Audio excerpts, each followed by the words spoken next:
All right, if you have a miter saw and you're looking for a portable stand similar to this one, we're going to be reviewing mine. It is over a decade old and going strong. Let's see if this one's for you.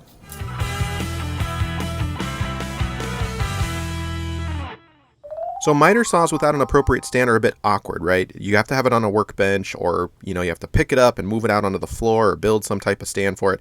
So I invested in one of these years ago, actually over a decade ago, and this is what it is. It basically compresses like this, folds up for storage. Now, it is a little old, like I said. It's got some rust on the bottom. We'll go over that in a little more detail, but overall, very well made tool, very high quality, very strong. This is what it looks like. And I keep it generally like this, folded up in the corner of my garage. Now to unfold it, it kind of works like this. You just tip it, mind the cord, of course, and look at that, smooth, baby. You can move that out into your driveway. You can move it in the middle of your garage or any type of work site that you might have, and then it kind of stands completely upright by just tilting it down. Now, as far as getting it ready, check this out.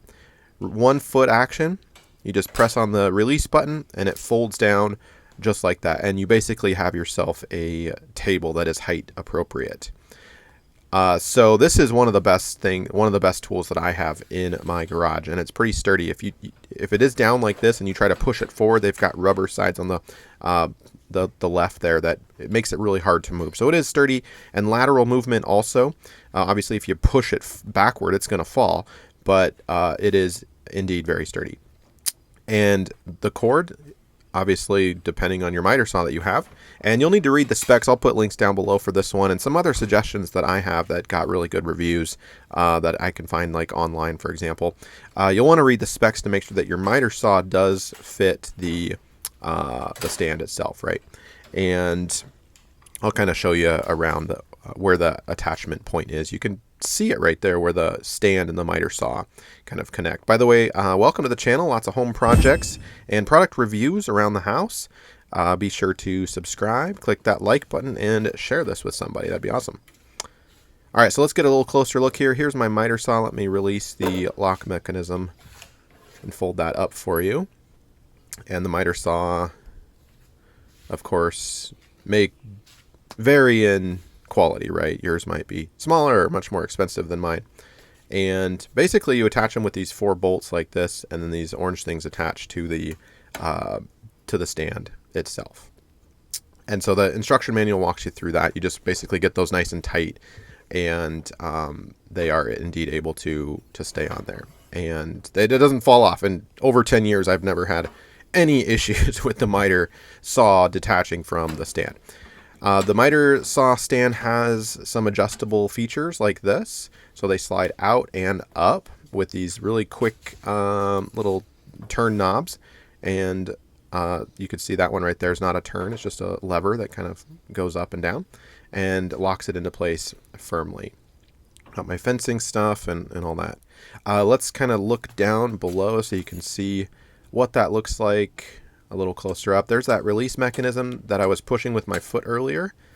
You kind of work it like that, and that will allow you to fold it up, upright and down. You could take the wheels off too. So if they're a little too wide, you could take the wheels off and put a 2x4 under there, and that will allow for better storage.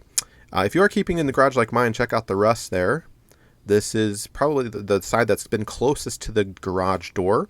So it does take a little bit of water over 10 years or so, but still holding up very well. There's a little tray here so you can put, whatever, your glasses or something on there. So highly recommended purchase. I love this thing. As far as extension cord, I do recommend something like this if you're working in your garage, centrally mounted extension cord, and you can pull that. It's like retractable.